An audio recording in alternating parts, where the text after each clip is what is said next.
Bom dia a todos, muito obrigado pela participação no nosso call trimestral do terceiro trimestre de 2022, do XPIE 11. Vou fazer uma introdução rápida, em seguida o time de gestão está junto comigo aqui, o Eduardo Borges, o André Rocha e o Ariel Weiswall, vão me ajudar na apresentação dos ativos especificamente. Começando pela visão geral do nosso fundo, nenhuma alteração relevante, nosso fundo aí próximo de 4.500 cotistas, FIPE ainda com todos os benefícios para as pessoas físicas que têm o papel, a cota isenta para imposto de renda no ganho de capital e também nos rendimentos, um fundo que tem 1,3% de taxa de administração e é listado na B3, com foco em todos os projetos que se enquadram na Lei 11.478, que é a lei dos FIPs, embora hoje o fundo está 100% concentrado no setor elétrico, em ativos de geração e transmissão, como vocês sabem bem. Podemos passar para a página seguinte, onde a gente faz uma visão geral aqui dos ativos, né? O nosso portfólio também não teve uma alteração, com exceção dos ativos que a gente já assinou de BRE, que a conclusão deve acontecer da compra agora em dezembro, mas o nosso portfólio, sem a conclusão dessas aquisições, permanece inalterado. Sol Maior, o ativo solar que a gente tem no Tocantins, a Apodi, um outro projeto solar também que a gente tem no Ceará, e os outros 3 projetos de transmissão, LC Energia, Arteon-Z e Camptiba.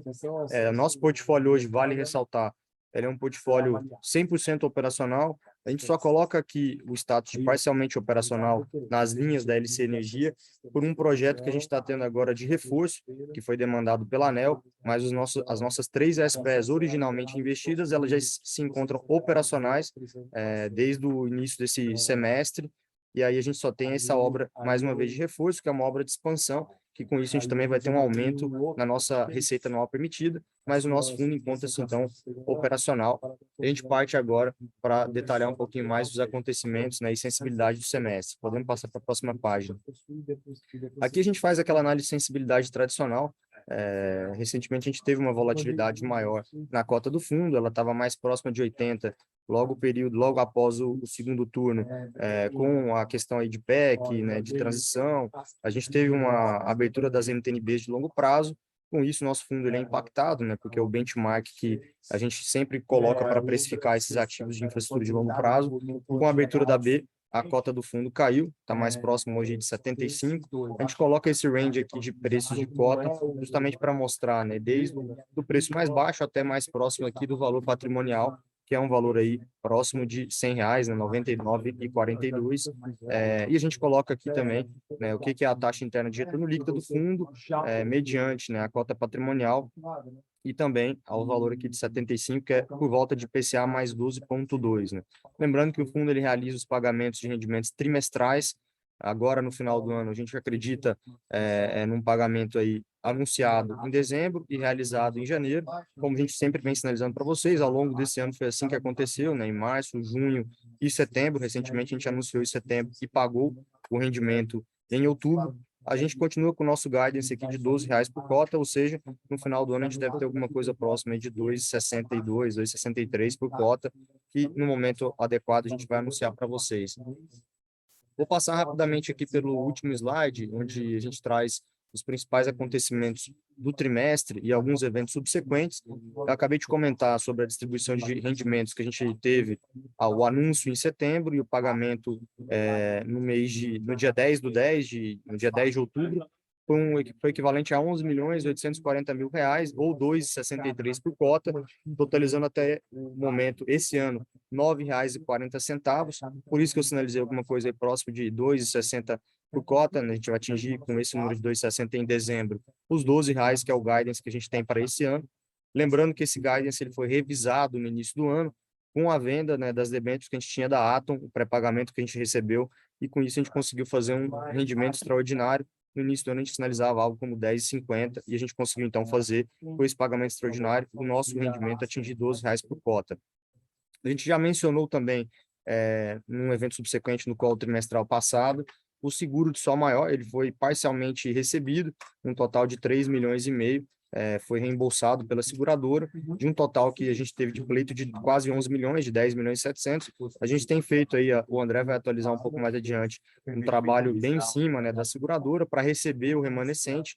a gente acredita que a gente vai conseguir receber nos próximos meses. Tem sido difícil, a gente confessa que a gente teve que aumentar um pouco o tom com a seguradora, mas em nenhum momento eles se negaram, eles reconhecem o pagamento, é mais uma questão operacional. E seguro é sempre assim, sempre que acontece algum sinistro, a seguradora ela tenta dificultar muito, né? Faz pedido de vários documentos, mas mais uma vez a gente acredita que a gente vai receber essa parcela remanescente nos próximos meses. E como eu mencionei também na questão do nosso portfólio, a gente anunciou no final de agosto a aquisição de 2 linhas de transmissão, né, 51% de 2 SPs de transmissão da BRE, projetos que se encontram no Nordeste. Esses 2 projetos, a gente vai fazer a aquisição deles de forma alavancada. Os 2 ativos se encontram em Pernambuco e Alagoas. Então, logo a gente tem aprovações, né, da ANEEL, da Agência Nacional de Energia Elétrica, e anuência do Banco do Nordeste. Nós vamos realizar o pagamento, né? O signing já aconteceu em agosto, agora o closing, o pagamento vai acontecer muito provavelmente nesse próximo mês de dezembro. A gente já tem os recursos, né, do financiamento que vão ser realizados ali na holding da Orion, a holding que controla hoje a Arte11Z, o nosso investimento na Arte11Z.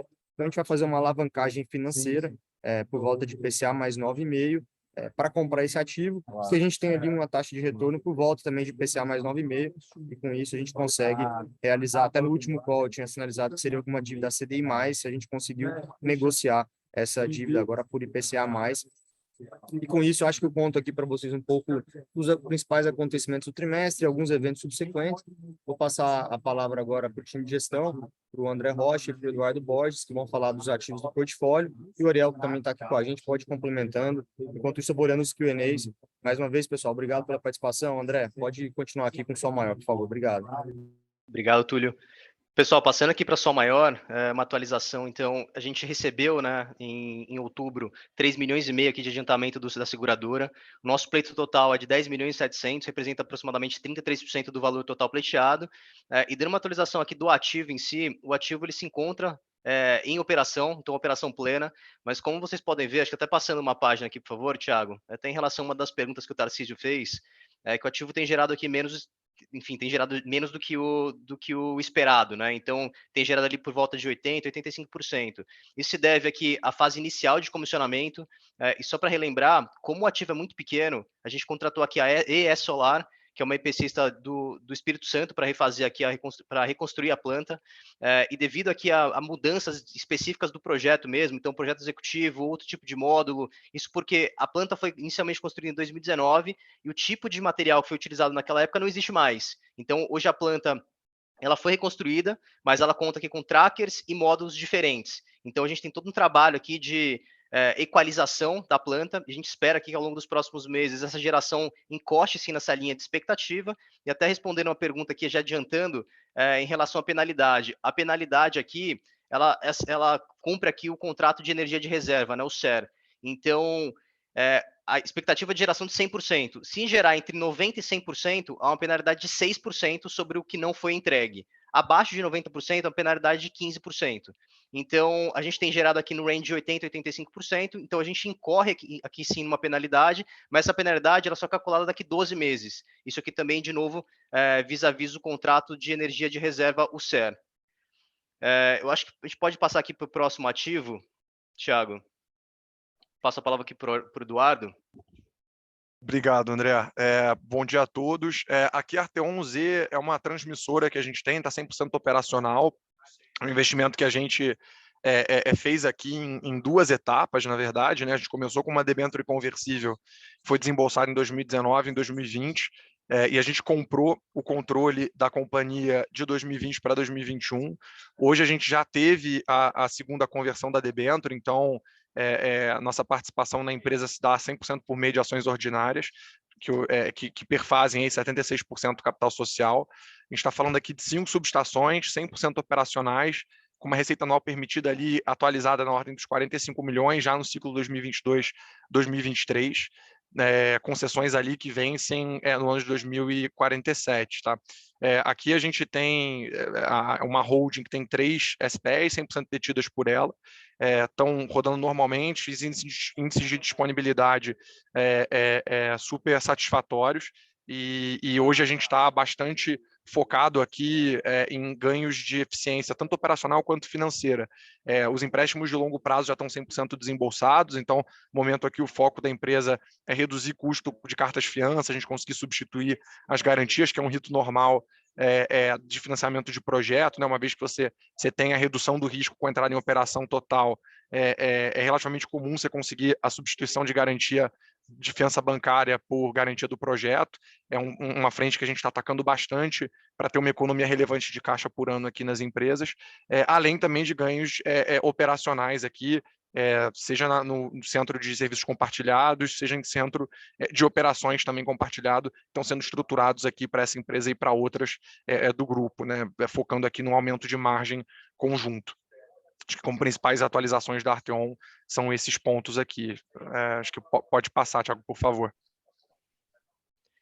Seguindo aqui em LC, então, pessoal, acho que a atualização positiva aqui do trimestre é que a gente teve a energização, então, da FS Transmissora, nossa linha de transmissão aqui localizada em Feira de Santana, na Bahia, e com isso, os 3 ativos principais da época que a gente fez a operação, eles foram energizados. Isso aqui vocês podem, inclusive, observar aqui pelo gráfico da RAP líquida faturada, no canto direito inferior, isso justamente que a RAP ela tende a aumentar aqui ao longo dos próximos meses. Isso quando esses nossos 3 ativos já estiverem 100% receitando, né? Então a gente teve a conclusão em outubro, e a partir de novembro a gente começa a receber aqui receita full de FS.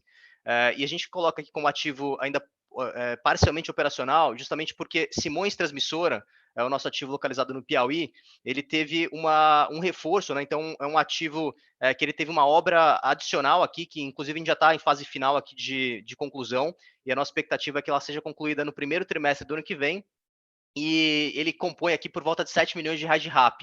Então, até agora, outubro, né, com os ativos 100% operacionais, a gente conta aqui por volta de 37 milhões de RAP, e com conclusão aqui do reforço, que apesar de ser a mesma SPE, são 2 projetos totalmente distintos, né, da Simões Transmissora. A gente vai contar com uma RAP atualizada de aproximadamente 44 milhões de reais. Passando aqui, por favor, Thiago, a gente vai para Transmissora de Energia Campinas Itatiba, Camptiba. É um ativo que entrou em operação em novembro do ano passado. A gente tem acompanhado aqui de perto o ativo, a gente faz reuniões mensais de acompanhamento, mas uma vez que o ativo se tornou operacional, é um ativo relativamente simples, né? Uma linha de 25 km de 500 kV, localizada aqui no interior de São Paulo. Uma vez que ele se tornou operacional, ele não teve nenhuma intercorrência ao longo dos últimos 12 meses. O ativo em si, ele está passando em uma fase agora de apresentação aqui das condições precedentes para completion financeiro, mas para a nossa dívida aqui, a nossa dívida mezanino, que corre hoje IPCA mais 11, isso não tem qualquer diferença. Isso porque todas as diferenças aqui do completion financeiro, eles são especificamente do nível do projeto. A gente vai continuar recebendo aqui IPCA mais 11 ao longo da vida da nossa dívida, né, que deve percorrer aqui por volta de mais 12, 13 anos. E por fim, a Apodi aqui, devolvo a palavra para o Eduardo.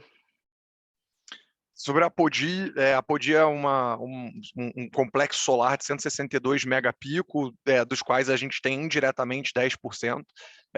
O FIPE, né, o XPE, tem cerca de 80% de uma holding minoritária, que tem 12,5% dos parques, portanto, é esses 10% de participação indireta. É um parque que tem gerado super bem, especialmente esse ano, e a gente teve uma vitória muito importante aqui nesse parque, que é alguns eventos de curtailment que vinham afetando o parque, inclusive antes da nossa compra, já eram conhecidos. Esses eventos de curtailment são eventos de redução na energia compensada por culpa alheia ao parque, né? Alheia à própria geradora. Então, é um tema regulatório que vem sido discutido aí nos últimos meses e vai ser pautado aí no próximo ano, mas a gente conseguiu ali no final do ano passado para o início desse ano uma proteção liminar importante que vem se concretizando no entendimento da ANEEL, e que vem gerando uma proteção adicional. A gente recebeu de volta uma penalidade indevida que a gente teve ao longo ali dos anos de final de 2020 e 2021, então isso impactou positivamente a margem, além do fato também desses eventos terem sido reduzidos nos últimos meses e a geração também tendo melhorado bastante nos últimos meses. Então, o parque está 100% operacional desde 2018, a gente tem um preço de PPA bem satisfatório, ali na casa dos R$400 o megawatt-hora. Estamos tendo um reajuste agora em novembro, né, pelo IPCA. Um parque que fica em Quixeré, no Ceará, e que agora é também foco aqui em ganhos de eficiência operacional. A gente teve também esse ano um marco financeiro muito importante, relembrando, a gente comunicou no relatório do início do ano que foi a derrubada das fianças bancárias, isso é uma economia bastante relevante também de custo para o ativo, e agora, daqui para frente, o foco aqui é 100% em eficiência operacional para poder maximizar a geração de caixa do ativo, consequentemente, as distribuições de dividendo futuras. Acho que daqui Vai lá, Edu. Eu vou puxar aqui. Eu acho que o Tarcísio fez uma pergunta sobre o Sol Maior em relação à penalidade de entrega de energia, que o André já respondeu. Se tiver claro, Tarcísio, enfim, se não tiver claro, por favor, aqui você pode mandar alguma outra réplica que a gente entrega aqui para você a resposta. O Rubio tinha feito um questionamento a respeito de novas aquisições se impactarão o guidance de 23. Não, tá, Rubio. O nosso guidance para o ano que vem continua em 10,50. Lembrando sempre que a gente tende a ser mais conservador e, se for possível, a gente gostaria sempre de tentar surpreender positivamente, assim como a gente fez esse ano, mas o ano que vem continua 10,50 por cota. Tinha até uma outra dúvida também, quando a gente soltaria o guidance do ano que vem, que eu acho que já foi respondido aqui pelo chat, né, que vai ser no início de 23, a gente sempre faz o forward do ano seguinte. E aí vieram algumas perguntas em relação, acho que tanto o Tarcísio quanto o Eduardo perguntaram sobre a dívida da BRE seria IPCA mais 9,5 e o cap rate da operação, né? O target de retorno do ativo também seria IPCA mais 9,5. A dúvida é se seria accretive essa aquisição para os cotistas. A resposta é que sim, e mais uma vez, né, pelo conservadorismo, Tarcísio e Eduardo, a gente sempre é mais em premissas, a gente tende a ser mais conservador, tá? E aí eu vou te trazer algumas dessas premissas. A principal delas é em relação à margem EBITDA. Então, a gente sempre coloca custos maiores de SG&A, no qual passado, se vocês se recordarem, a gente tem o webinar gravado, a gente está montando uma estrutura de um CSC, que é um Centro de Serviço Compartilhado.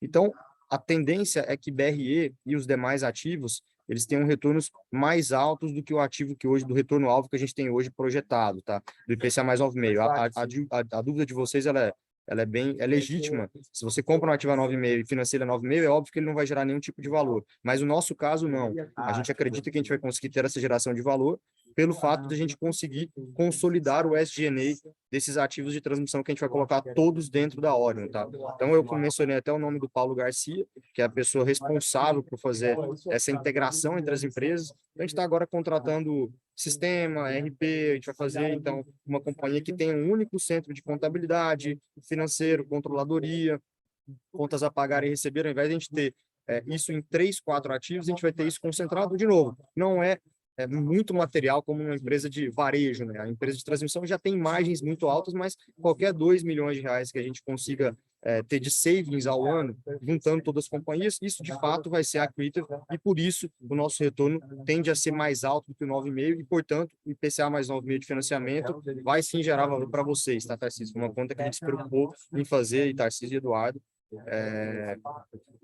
Deixa eu continuar aqui. Acho que teve uma dúvida sobre os trackers aqui, Deco. Não sei se você viu.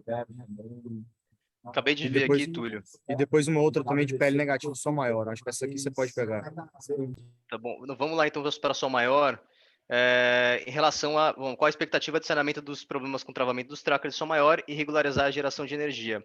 Rubio, inclusive ontem e hoje, nosso time técnico aqui, eles estão no som maior, eles foram até o Tocantins justamente para fazer aqui a avaliação, junto com a discussão aqui da Arquitec, né, que é a fornecedora dos trackers, e a nossa expectativa aqui é que até o final do primeiro trimestre isso seja aqui sanado. Tem uma discussão aqui também dos travamentos, né, das mesas, que a gente tem discutido aqui também ativamente com a EE Solar, que foi EPCista. A gente espera que, de fato, até o final do próximo trimestre, final de março de 2023, a gente tenha 100% de fato da planta gerando e a gente atinja a expectativa de geração que a gente tem desde o início de aquisição do projeto. E aí, uma segunda pergunta do Estevam. Na prática, qual o significado do PL negativo do empreendimento só maior? Recebimento do restante do seguro vai reequilibrar a situação e há risco da seguradora não arcar com sua responsabilidade. Então, vamos por parte aqui, Estevam. O primeiro ponto aqui é qual que é o impacto na prática aqui do PL negativo. Na prática, a gente não sente impacto, tá? Isso porque justamente é uma discussão contábil desse PL tá negativo, e hoje, como a gente tem 95% do ativo e a gente tem 100% da dívida eventualmente qualquer discussão que haja aqui com auditoria, com o administrador do fundo, a gente tem alternativas aqui para sanar esse problema. Como, por exemplo, a gente se tornar, de fato, 100% dono do ativo, ou eventualmente até a gente converter a nossa dívida em participação no projeto. Isso a gente sanaria, e de toda forma a gente receberia recurso aqui, seja através da dívida, então pagamento de rendimentos e pagamento de amortização, ou uma vez que a gente faça essa eventual conversão e seja dono de 100%, a gente receberia tudo a título de dividendos. Então, na prática, a gente não vê aqui um impacto relevante para a gente, até porque na marcação, na marcação desses ativos, a gente faz através de laudo de avaliação. A gente teve essa discussão, inclusive, no final do ano passado com o auditor do fundo, a Ernst Young, e a gente não identificou nenhum problema. Segunda pergunta, o recebimento do restante do seguro vai reequilibrar a situação? Não, o recebimento do restante do seguro aqui, Estevão, ele é para pagar a dívida ponte, né, o empréstimo ponte que o ativo tomou para reconstruir a planta. Então, não tem nada a ver aqui com o saldo negativo aqui do patrimônio líquido. E a terceira pergunta, se há um risco da seguradora não arcar. Estevão, essa é uma pergunta até um pouco complexa, né? Porque o risco sempre tem, né? Até a gente ter recebido 100%, sempre tem o risco do não pagamento, mas a gente conta aqui com assessoria do BMA. Fora isso, já houve uma formalização da seguradora de que eles estão de acordo com o valor de 10 milhões e 700. O que a gente está fazendo agora é justamente a comprovação de todos os gastos, e como o Túlio comentou no começo do call, é um trabalho muito moroso. Então, inclusive a seguradora ela deve ir a campo até o final dessa semana, justamente para fazer a contagem de todos os módulos que foram destruídos na ocorrência lá de outubro de 2020, justamente para proceder aqui e fechar o processo de sinistro. Então, em outras palavras aqui, o risco existe, mas a gente acha que ele é bem limitado, justamente porque a gente tem atuado muito ativamente, muito de perto, e se eventualmente a seguradora de fato se recusar, a gente vai ter que ir para cima. A gente vai ter que entrar aqui com processo contra a seguradora, enfim, tomar todas as necessidades aqui como time de gestão. Só complementando aqui o André, Estevão, em relação a esse ponto, tá? Vocês podem confiar que a gente vai até a última instância para receber tudo que os cotistas, né, que o fundo tem direito. De novo, a gente não acredita que a gente vai precisar chegar nesse nível, tá? Mas a gente já escalou, acho que a temperatura com a seguradora, porque realmente a gente perdeu a paciência, já faz muito tempo que eles estão prometendo pagar e estão demorando muito, toda vez que ameaçam ali pagamento, pedem informações novas. Infelizmente é uma estratégia que tem acontecido muito, tá? Não é só esse projeto nosso, a gente tem outros projetos que também tiveram sinistros com seguradoras e é sempre essa dificuldade, eles fazem de tudo para não pagar, é famoso tentar achar pelo em ovo. Mas se eles realmente continuarem com essa estratégia, a gente já colocou um hard stop aqui de judicializar o caso. De novo, a gente tem aqui o que a gente chama de paper trail, né? A gente tem bastante documentação, tudo que foi pedido foi entregue de forma tempestiva, eles fizeram todas as visitas, e a gente realmente aguarda esse pagamento lá da Farfetch, a seguradora. E, de novo, o André, junto com o BMA, com todo o nosso time de Sol Maior, tem trabalhado aqui para receber esse montante, que é um montante significativo, né? A gente está falando de aproximadamente mais 7 milhões de reais. Ajudaria a sanear um pouco a parte financeira da empresa, né? Reduzir o endividamento que foi feito, inclusive para se antecipar e reconstruir a planta, né? A gente não ficar esperando o seguro, porque se a gente tivesse esperando até hoje, a planta não teria sido reconstruída. Foi uma decisão empresarial nossa de usar um financiamento para antecipar a reconstrução da planta e futuramente receber, né, o seguro. E quanto mais tempo passa, obviamente, o valor dessa dívida, né, vai aumentando, vai corroendo um pouco. Então, por isso que a gente vai até a última instância para receber esses valores, tá, Estevão? Mas, de novo, eu acho que a gente vai receber sem ter que judicializar. Tem uma última dúvida aqui do Luiz, que ele pergunta, que a gente fala, que ele pergunta, né, vocês haviam mencionado em fazer uma nova captação para pagar a nova aquisição do fundo, mas disseram que iriam ao mercado com o fundo com a cota tão depreciado. Não iriam ao mercado com a cota tão depreciada, né? A partir de qual valor de cota vocês imaginam que iriam ao mercado? É uma boa dúvida, tá, Luiz? Infelizmente, a gente, de novo, né? Eu comentei aqui no call que essa volatilidade do mercado, né, afeta todo mundo, né, não é só a bolsa, a gente também é um ativo listado e principalmente o nosso indexador, de novo, né, o benchmark que faz a taxa de desconto aqui, o build-up da taxa de desconto de um projeto de transmissão é sempre parte, né, de NTNB. Como as NTNBs abriram, a cota do fundo caiu.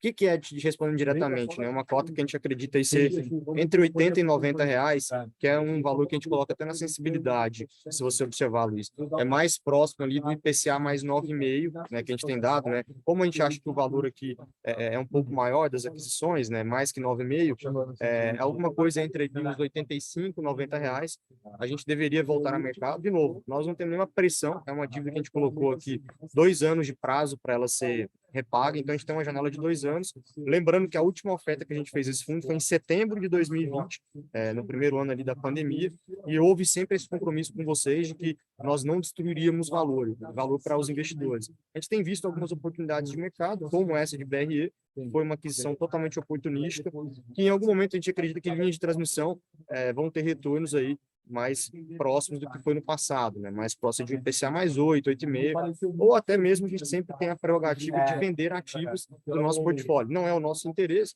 mas a gente, de forma tática, pode realizar essas vendas, ou seja, comprando num carrego bom e realizando vendas esporádicas. De novo, não é o nosso objetivo é continuar crescendo esse veículo, diversificando, mas, se for necessário, certamente seriam aquisições que trariam valor, tá? A Liane aqui, parabéns pela transparência, responde todas as perguntas ao vivo, escute isso agrega. Muito obrigado, Liane.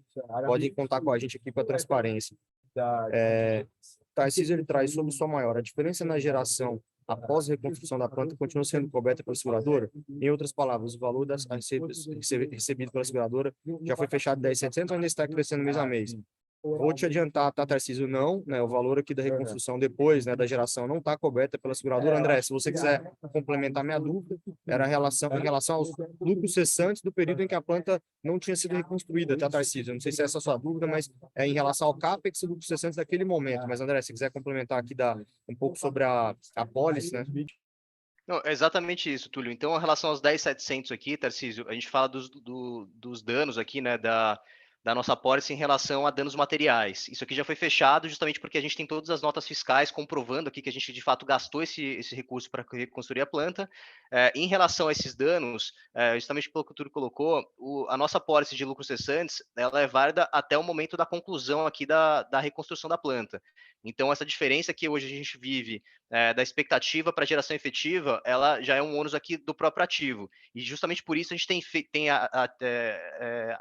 agido ativamente, né? Então, nosso time técnico está na planta hoje e a gente tem todo o incentivo aqui para reconstruir, né? E, de fato, voltar à geração de 100% o mais breve possível para não prejudicar a geração de caixa do próprio ativo e, consequentemente, aqui a geração de valor para os nossos cotistas através do fundo.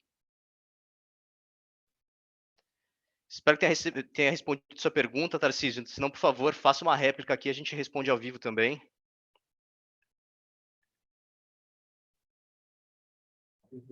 Isso daí pode ser matador. Pessoal, fiquem à vontade, vou dar mais uns 20 segundos aqui. Obrigado, Tarcísio, comentou que está respondido. Lembrando que o nosso canal de RI está sempre à disposição também para eventuais dúvidas entre o período aqui dos calls trimestrais. Acho que teve mais uma do Geraldo aqui. Em função desse início, vamos conseguir contratar um novo seguro? Vai lá, Deco. Boa pergunta, Geraldo. A gente, de fato, durante a fase de reconstrução, a gente teve uma certa dificuldade, né, para contratar aqui um novo seguro. A gente conseguiu recontratar, né, então a gente teve que fazer um pool aqui de seguradoras, mas a gente conseguiu recontratar. Então, hoje a planta está segurada. A dúvida do Rubio aqui, quando as novas aquisições irão impactar na distribuição de rendimentos. A nossa curva de distribuição, ela é uma curva ascendente, né? A gente, desde o início que a gente fez a captação, né, nosso IPO lá em 2019, em abril, a gente vinha sinalizando isso. A grande vantagem de ter no portfólio um mix entre dívida e equity é que a gente conseguiu até antecipar um pouco mais essas distribuições, mas tão logo, todos esses ativos agora eles vão entrar na fase brownfield, né?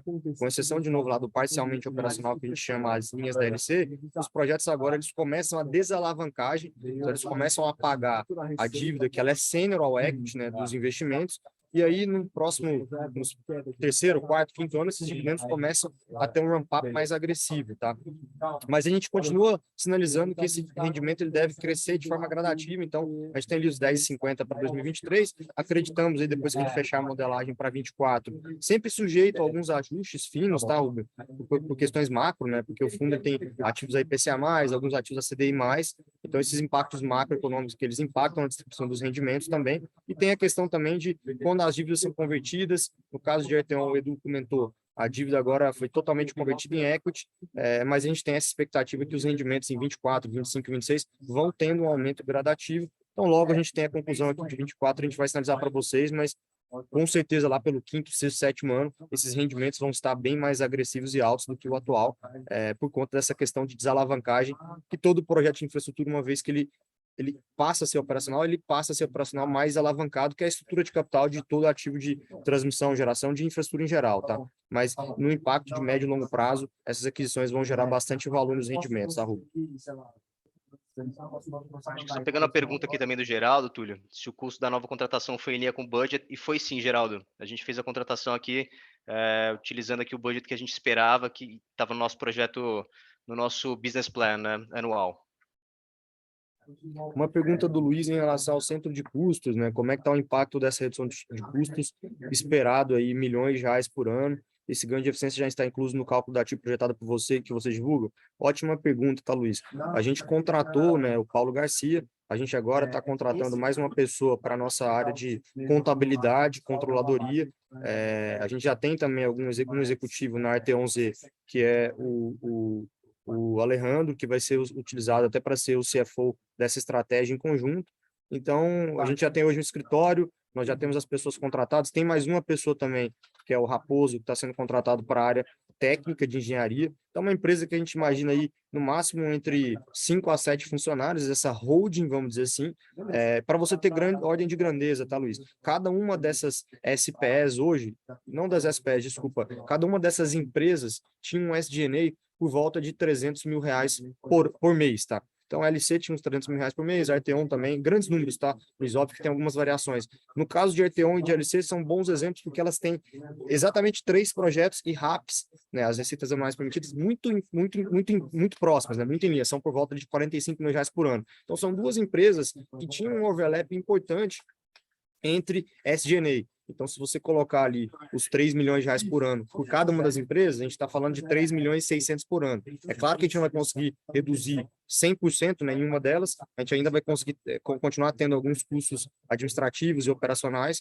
mas a gente acredita que a gente vai conseguir fazer, ao invés de 600 mil reais, a gente vai conseguir alguma coisa mais próxima de 400 mil reais. De novo, ainda é uma conta que é aproximada, então a gente deve ter um saving aproximadamente aí de uns 2 milhões de reais por ano, tá? Nessas SPS, o que é, de novo, em linha com o que eu comentei com você, é dinheiro. Se a gente coloca esses 2 milhões de reais num horizonte de longo prazo, e hoje esse cálculo não está impactando a ativo projetada, tá? Por isso que eu comentei lá que BRE, tantos outros ativos que estão na carteira, né, a RT11 e a LC devem ter um incremento de TI também com esse centro de serviço compartilhado, que é uma ideia que a gente já tinha há algum tempo, mas que agora ela está se materializando. E aí o Alexandre perguntou, esse centro de comando, Alexandre, ele ainda não é, tá? Deixa eu até refazer, operacional. Ele não é um centro de operações, né? Onde você tem lá todo o centro de controles que funciona 24/7, né? A ANEEL exige, inclusive, que você sempre tenha 2 pessoas. Não é um centro de operações. Ele é um centro de serviço que nada mais é do que a parte do SG&A dos projetos. É aquilo que a gente falou, né? A parte administrativa precisa ter 2 contadores? Não. O mesmo contador, a mesma equipe de financeiro consegue colocar a contabilidade das empresas, demonstrações financeiras no ano de todas as SPS que a gente tem. O pessoal administrativo, financeiro, regulatório. Então, toda essa área administrativa é que a gente consegue reduzir custos, tá? Então, não é ainda, né? Porque existe também esse projeto no futuro de, quem sabe, quanto mais SPS a gente tiver, quanto mais empresas, quem sabe a gente internalizar o que a gente chama de O&M, Operação e Manutenção, que seria um saving. Atualmente a gente não faz isso, é uma operação mais complexa, que exige tecnologia, que exige engenharia, mas quem sabe no futuro isso já tem sido ventilado, é um estudo que a gente pode fazer, mas de novo, só fazendo essa pequena correção aqui no centro de operação, não é um centro de operação, mas sim o centro de serviços, tá compartilhado, Alexandre. Mas, enfim, já começou, tá?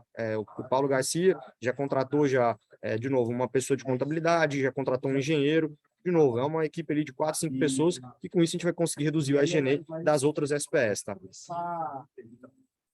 Eu acho que ótimas dúvidas, pessoal. E, de novo, a gente está sempre à disposição, canal de RI também. Às vezes tem algum delay, porque a pessoa que cuida do canal da RI, ela está concentrando as informações de forma semanal, então às vezes vocês mandam um pedido na segunda, a gente acaba demorando um pouquinho mais, mas a gente sempre responde. Obrigado pela participação, pela confiança no nosso time, e esperamos aí continuar buscando entregar o máximo de valor para vocês nos nossos investimentos. Bom dia a todos, obrigado.